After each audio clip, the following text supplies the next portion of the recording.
राजस्थान के सातलखेड़ी में रहने वाला प्रभात अपने 5 भाई बहनों में सबसे बड़ा था और सबसे छोटा मुकेश होता है। प्रभात की उम्र यहाँ पर 28 साल की हो चुकी थी और ये अब जयपुर में अच्छी सी नौकरी करने लग गया था। घर वालों को अब इसकी शादी की फिक्र होने लगी।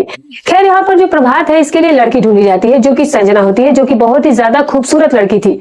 जब प्रभात को संजना को दिखाया जाता है तो ये दोनों एक दूसरे को पसंद कर लेते हैं। खैर, जब संजना की शादी होकर के प्रभात के घर ये आती है तो यहाँ पर जो संजना होती है दोस्तों, इसकी जो सभी जो छोटे देवर और देवरानियां थे उनके साथ इसकी काफी अच्छे मेल मुलाकात हंस बोल करके रहा करती थी। खैर, प्रभात की शादी के बाद इसकी जो 3 बहनें थी उनकी भी शादी कर दी जाती है और यहाँ पर अब बचता है तो सिर्फ मुकेश, जो कि 20 साल का हो चुका था। प्रभात की उम्र यहाँ पर 32 साल की हो चुकी थी और संजना 30 साल की हो चुकी थी। अब यहाँ पर जो प्रभात होता है दोस्तों, वो 3-4 साल तक जब जयपुर में इसी तरीके से जॉब कर रहा था और जो संजना होती है ये अपने ससुराल में रहा करती थी। प्रभात जब भी अपने घर पर छुट्टी पर आता तब ये संजना के साथ मिलता और इन दोनों के बीच में रिश्ते कायम हुआ करते थे।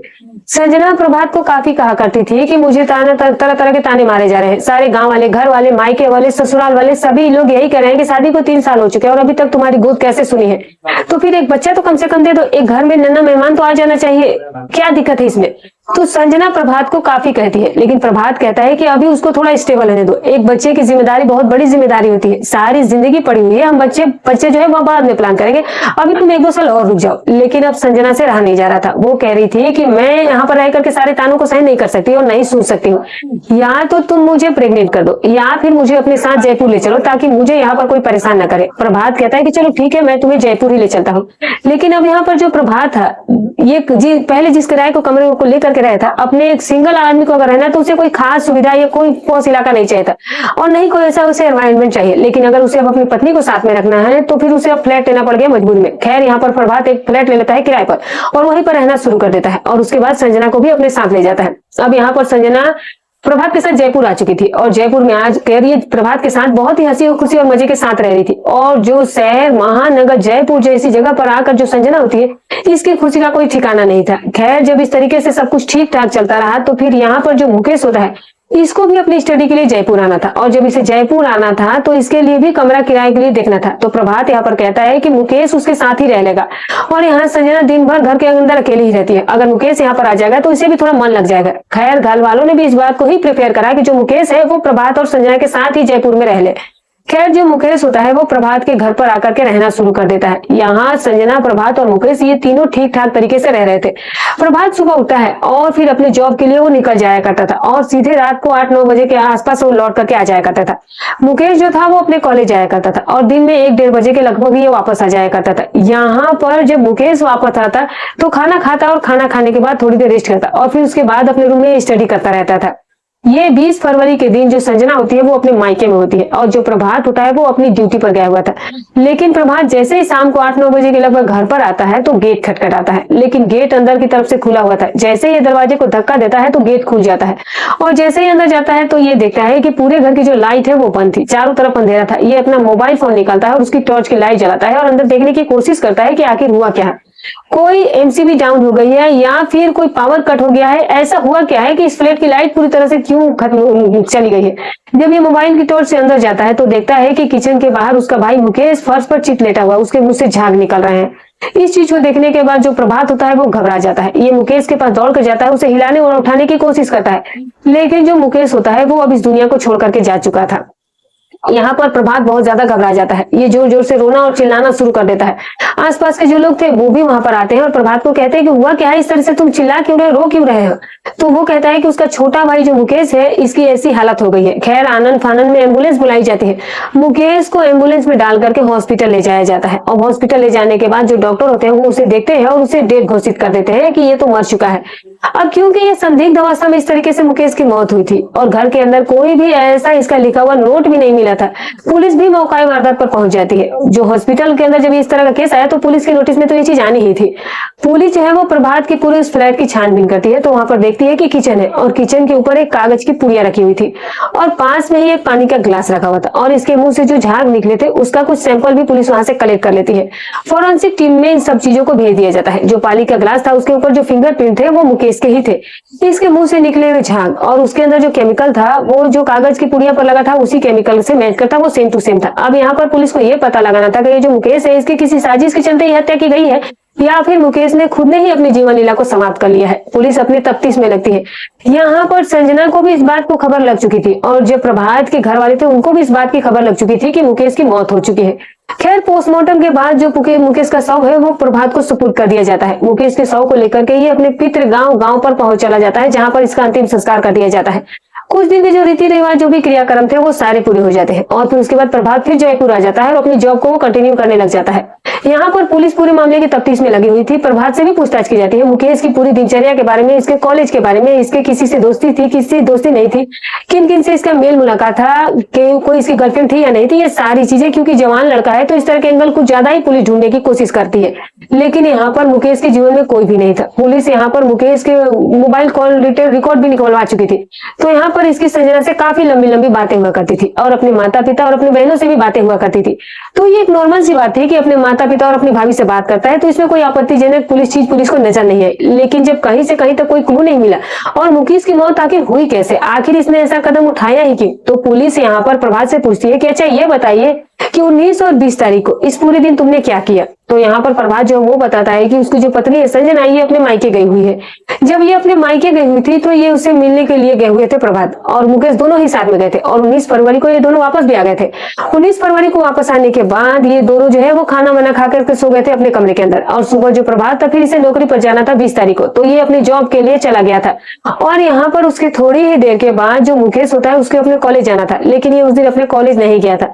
प्रभात जब शाम को घर वापस आया तो ये सारा नजारा इसने ऐसे देखा। अब पुलिस ने कहा है कि जो वो पुड़िया थी, वो जिस कागज के अंदर वो दवाई लिपटी हुई थी, वो किसी नोटबुक का फटा हुआ पेज था। क्या तुम देख करके बता सकते हो कि ये जो नोटबुक जो इस पे लिखावट है वो किसकी है?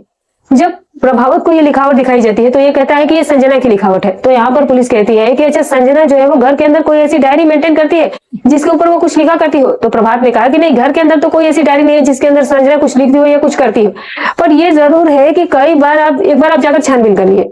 पुलिस जाती है प्रभात के फ्लैट पर और वहां पर जाकर संजना के रूम के अंदर जितनी भी उसकी कॉपी डायरी वगैरह जो भी थी उनको सब चीज को कलेक्ट कर लेती है, लेकिन जो टूटा वो फटा हुआ पन्ना था वो उनमें से किसी डायरी या कॉपी का नहीं था। दूसरी बात, ये फॉरेंसिक टीम ने जब उस केमिकल की जांच की तो ये कोई कीटनाशक था जो कि खेती बाड़ी में यूज किया जाता है, खेतों में छिड़का जाता है। तो यहाँ पर जयपुर जैसे नगर के अंदर किसी के ये क्या काम का कि कोई, क्योंकि ये खेतों के काम के लिए था, तो खेती बाड़ी का तो कोई यहाँ काम नहीं था, तो ये कीटनाशक था। और वो ऐसा कीटनाशक मुकेश को आखिर मिला कहाँ से, और फिर उसने कैसे कागज में उसे ऐसे कैसे फोल्ड करके रखा जिसके ऊपर संजना की लिखावट थी। पुलिस को कई सारी चीजें, छोटी छोटी क्लू इसके अंदर मिलते जा रहे थे। खैर जो पुलिस है, क्योंकि अब संजना उधर प्रेग्नेंट थी तो वो ज्यादा इधर उधर ट्रेवल नहीं कर सकती थी, तो पुलिस जो है वो संजना के गांव में जाती है, यानी कि प्रभात के ससुराल में। वहां पर जाने के बाद संजना से पूछताछ की जाती है कि मुकेश ने तुम्हें कुछ बताया, मुकेश के साथ तुम्हारा कोई रिश्ता था या कोई बात थी? संजना जो है वो सभी चीजों से मना कर देती है। तो फिर यहाँ पर पुलिस के जो अधिकारी थे वो संजना से कहते हैं कि अच्छा तुम्हें लिखने का शौक है? तो वो कहती है कि नहीं, मैं शादी से पहले लिखा करती थी, पढ़ा करती थी। तो वो कहते हैं कि जो तुम्हारी वो कॉपी किताब है वो हमें दे दो। संजना कहती है कि अच्छा ठीक है। इसने कुछ ज्यादा दिमाग नहीं लगाया, इसने अपने अलमारी की तरफ इशारा करा और वहां से पुलिस ने सारी कॉपी किताबें वहां से जो भी थी वो सब कलेक्ट कर ली। जब वो नोटबुक को पुलिस खोल रही थी और उनके पन्ने पलट रही थी तो उसके अंदर से पुलिस को एक ऐसा पन्ना आधा सा फटा नजर हुआ है गोलाई में, जैसे कि कोई फाड़ लेता है तो गोलाई में पन्ना फट जाता है। जो पुलिस के पास वो कागज था उससे जब उसको मैच किया जाता है तब वो पन्ना जो है वो उससे जाकर के जुड़ जाता है, वो उसी का पेज था। और जो उसके पर सेंटेंस लिखे हुए थे वो भी सेंटेंस पूरे हो चुके थे, यानी कि इसी के कॉपी में का फटा हुआ ये पन्ना था। अब पुलिस के सामने पूरा मामला क्लियर हो चुका था। पुलिस मामला संजना से पूछताछ करती है कि आखिर तुमने मुकेश की हत्या क्यों की। अब यहाँ पर संजना जब इसकी बात इस क्वेश्चन को सुनती है तो घबरा जाती है। तो संजना अब ज्यादा पुलिस के सामने झूठ बोल नहीं सकती थी क्योंकि पूरा मामला खुल चुका था। तो संजना बताती है कि जब वो प्रभात से संजना की शादी हुई तो ये सबसे ही ऐसा बोला करती थी, सभी से ही मेल मुलाकात करके रखा करती थी, क्योंकि जो इसकी देवर की देवरानियां थी इनका व्यवहार भी संजना के लिए बहुत अच्छा था। अब इस तरीके से ये जयपुर आ गई और जयपुर आ गई तो मुकेश ने भी जिद करी कि वो भी जयपुर आएगा और यहाँ पर ये स्टडी करेगा, वो कॉलेज में पढ़ाई करेगा।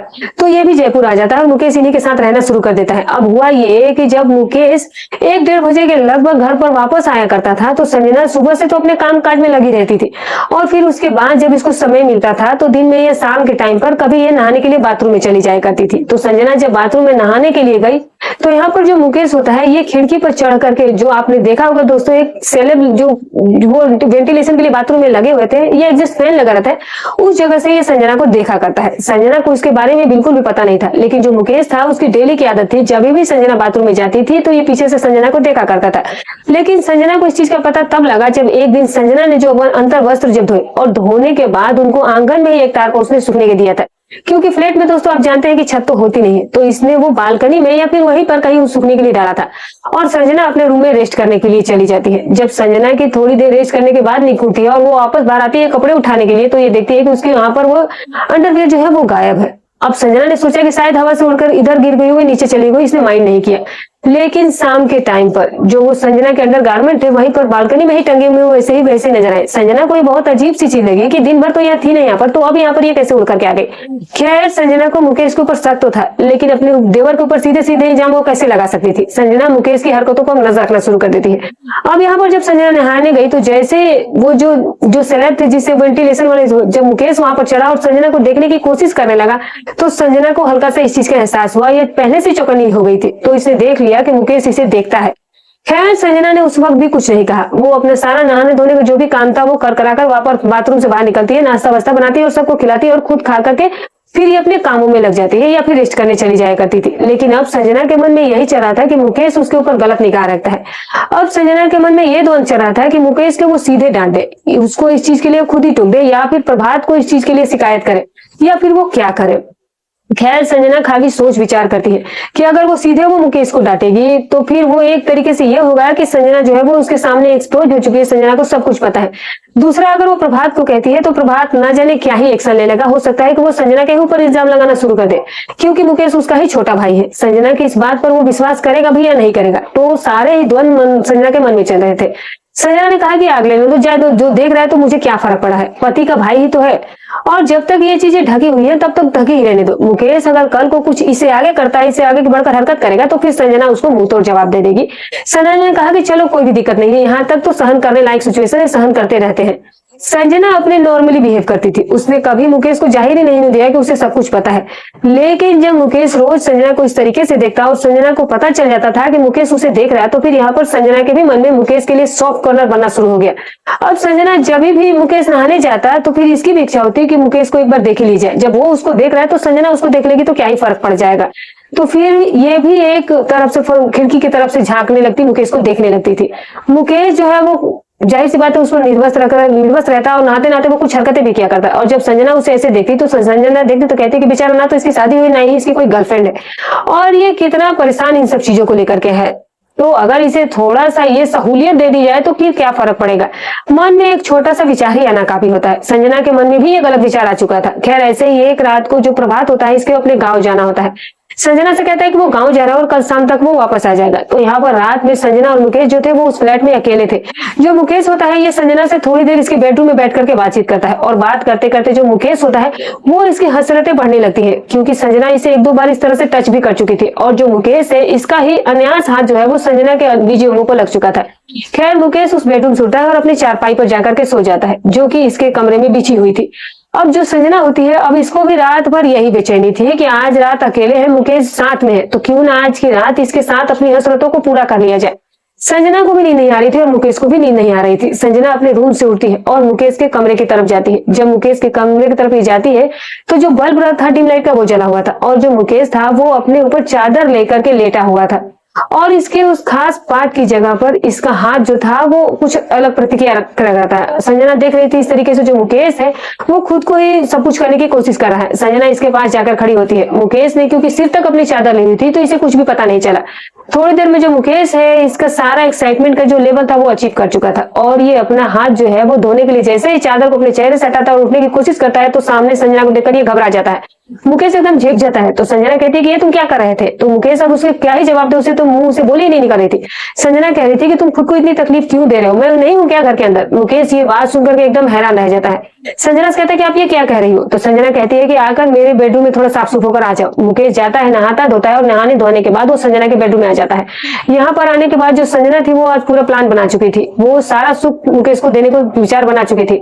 मुकेश बेडरूम में आता है और संजना मुकेश के साथ ये सारा खेल खेलती है। संजना को भी खूब आनंद आया और मुकेश को तो आनंद की कोई सीमा ही नहीं थी। यहाँ पर संजना और मुकेश रात भर में 3-4 बार ये सारा खेल खेलते हैं। उसके बाद दूसरे दिन क्योंकि मुकेश को कॉलेज जाना नहीं था और जाना भी था तो उसने छुट्टी ले ली। वो संजना के साथ पूरा पूरा समय बिताना चाहता था। खैर अब इस तरीके से संजना और जो मुकेश इन दोनों के बीच ये रिश्ते कायम हुए तो संजना यहाँ पर प्रेग्नेंट हो गई। अब संजना जब प्रेग्नेंट हो गई तो अब फरवरी का महीना आ गया। अब फरवरी आया तो मायके जाती है लड़कियां दोस्तों। अब वो भी जो है वो बहुत सारे ऐसे पर्व त्योहार या कोई रीति रिवाज है जो कि मायके में ही जाकर पूरे होते हैं, तो फिर ये अपने मायके चली जाती है। जब ये मायके चली जाती है तो संजना बताती है कि वहां पर मुकेश और प्रभात इससे मिलने के लिए आते रहते थे। जो मुकेश है वो संजना के पीछे पड़ जाया करता था कि मुझे तुम्हारे साथ करना है, लेकिन अब संजना जो थी वो अपने मायके में बैठ करके मुकेश के साथ ये सारा काम कैसे कर सकती थी। संजना इसे खूब समझाने की कोशिश करती थी कि बच्चा हो जाने दो, फिर उसके बाद मैं तुम्हारे पास आने वाली हूँ, फिर हम खूब ये सब करेंगे, मजे से करेंगे।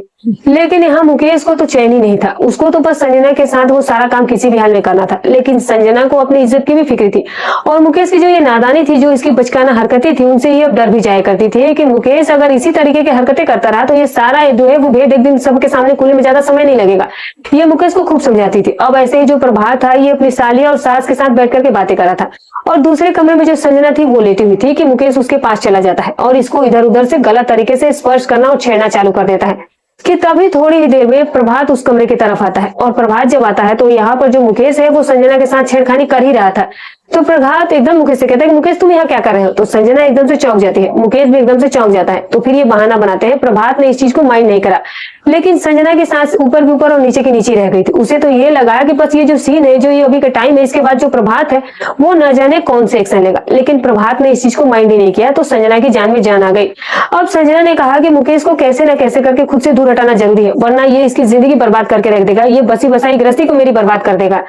दूसरे दिन 19 फरवरी थी और इन दोनों को वापस जाना था। और जो मुकेश होता है वो संजना से बार बार जितनी बार भी इसे समय मिले और जैसे ही इसे मौका मिले ये संजना के पास चला जाता और फिर इसे किस करने की कोशिश करता, कभी इसको गलत अंगों पर टच करने की, उसको कुछ और करने की कोशिश करता। संजना ने कहा कि अब क्या किया जाए, क्योंकि अब तो सर से पानी ऊपर जा चुका है। घर के अंदर खेती बाड़ी और इस तरह के सारे काम होते ही थे, तो कीटनाशक जो खेती बाड़ी के अंदर छींटे जाते हैं, ऐसे पैसा पाउडर की थैली और पैकेट उनके घर में थे ही सही। संजना ने एक पैकेट में से कुछ पाउडर निकाल करके और अपने ही नोटबुक में से कागज फाड़ करके उसके अंदर ये पुड़िया बना दी। जब मुकेश इसके पास आया इससे मिलने के लिए तो संजना ने कहा कि अरे बाबा, जब मैं वहां पर आऊंगी तब वो सारी ये जो डिलीवरी हो जाएगी उसके बाद हम खुल के ये सारा काम करेंगे। मुकेश कहता है कि बस एक बार भाभी, मैं आज रात को यहीं पर रुक जाता हूँ, मेरे साथ ये सब काम कर लो, मुझसे रहा नहीं जा रहा है। तो संजना इसके हाथ में एक पुड़िया रख देती है। संजना ने कहा कि जब भी मुझे तुम्हारी याद आती है ना तो मैं भी इस पुड़िया को खा लेती हूँ, और जिससे कि मेरा जो ये फ्रस्ट्रेशन है वो थोड़ा बैठ जाता है, ठीक हो जाता है, और मैं तुम्हारे बिना अपना टाइम निकाल पाती हूँ। तो तुम्हें भी जब मेरी ज्यादा याद आए तो फिर तुम इस पुड़िया को पानी में गुनगुने पानी में घोल करके एक झटके में पी जाना, और फिर उसके बाद तुम्हें भी आराम आ जाएगा। अब जो मुकेश होता है दोस्तों, वो प्रभात के साथ जयपुर वापस आ जाता है 19 फरवरी को। रात में प्रभात और मुकेश जो थे वो दोनों साथ में ही सोए थे। तो मुकेश अब क्या ही कर सकता था। खैर रात को ये जैसे तैसे सो गया, लेकिन जब ये सुबह उठा तो यहाँ पर मुकेश को संजना की याद आने लगी। उसके साथ बिताए हुए पलों को ये याद करता रहा। अब इसके अंदर इतना ज्यादा फ्रस्ट्रेशन हो चुका था, संजना से मिलने की इतनी तड़प और ललक जाग चुकी थी कि इसका खुद के ऊपर काबू नहीं रहा। और जब इसे खुद के ऊपर काबू नहीं रहा तो इसे याद आई संजना की दी हुई वो पुड़िया और उसकी वो बात। तो इसने गुनगुना पानी करा और उसके अंदर उस पुड़िया को मिलाया और मिला करके घोल करके उसे एक झटके में ही पी गया। मुकेश को पता ही नहीं था कि ये कौन सी दवाई पिलाई है। खैर जो प्रभात था वो अपनी ड्यूटी के लिए जा चुका था और जो मुकेश था वो अपने गला पकड़ करके थोड़ी ही देर में वहां तड़पड़ाता रहा। इसके अंदर बेचैनी बढ़ती जा रही थी और ये धड़ाम से वहां गिर जाता है और वहां पड़े पड़े ही ये तड़पड़ाता रहता है। इसके मुंह से खून और झाग दोनों ही निकलना शुरू हो जाते हैं और थोड़ी ही देर में जो मुकेश होता है इसकी मौत हो जाती है। अब जो मुकेश की मौत हो गई ये तो दिन का समय था और जो प्रभात होता है ये रात को आता है, तो काफी घंटे भी बीत चुके थे। और जब इतना समय बीत गया तो मुकेश के बचने की तो कोई उम्मीद थी ही नहीं। खैर जब मुकेश को हॉस्पिटल ले जाया गया और जब पुलिस के सामने ये मामला गया और जब कोई ऐसा लेटर जो मुकेश ने लिखा हो या उसके मोबाइल में कॉल डिटेल रिकॉर्ड में तो ऐसी कोई भी चीज नहीं मिली जो कि संदिग्ध अवस्था में हो या फिर जिसकी वजह से मुकेश परेशान हो, ये कदम उठा सकता हो। तो पुलिस इस मामले की तफ्तीश करते हुए छोटे छोटे क्लू के ऊपर, छोटे छोटे पहलुओं के ऊपर जब पुलिस ध्यान देती है तो यहाँ पर संजना की वो लिखी हुई राइटिंग और उसकी ही कॉपी का फटा हुआ पन्ना और उस पर लगा हुआ ये कीटनाशक, इससे पुलिस को एक दिशा मिल चुकी थी पूरे मामले की। और इन सब चीजों को मिलाकर सिर्फ संजना ही लीड नजर आ रही थी। हालांकि संजना प्रेग्नेंट थी इसीलिए उसके ऊपर कोई खास सख्ती पुलिस ने नहीं बरती, लेकिन संजना जब डिलीवरी दे देती है, बच्चा इसका पैदा हो जाता है, उसके बाद इसे अदालत के सामने पेश किया जाता है और संजना को मुकेश की हत्या का दोषी पाया जाता है और इसे सलाखों के पीछे कर दिया जाता है। तो ये थी दोस्तों आज की कहानी, और इस पूरी कहानी को, इस पूरी घटनाक्रम को सुनने के बाद आपको जो भी विचार हो कमेंट में जरूर बताएं। वीडियो अगर पसंद आए तो वीडियो को लाइक और चैनल को सब्सक्राइब जरूर कर लीजिएगा और वीडियो कहां से देखते कमेंट करके जरूर बताइएगा। तो दोस्तों हमारी कहानी सुनाने का उद्देश्य किसी की भावनाओं को ठेस पहुंचाना नहीं, ना ही किसी के दिल को आहत करना है, बस केवल आपको सतर्क करना है, आपको जागरूक करना है। उम्मीद करती हूँ कि आपको हमारी कहानी पसंद आई होगी। तो फिर मिलूंगी कल एक और नई सच्ची अच्छी रुचि कहानी के साथ। तब तक अपना और अपने परिवार का ख्याल रखें।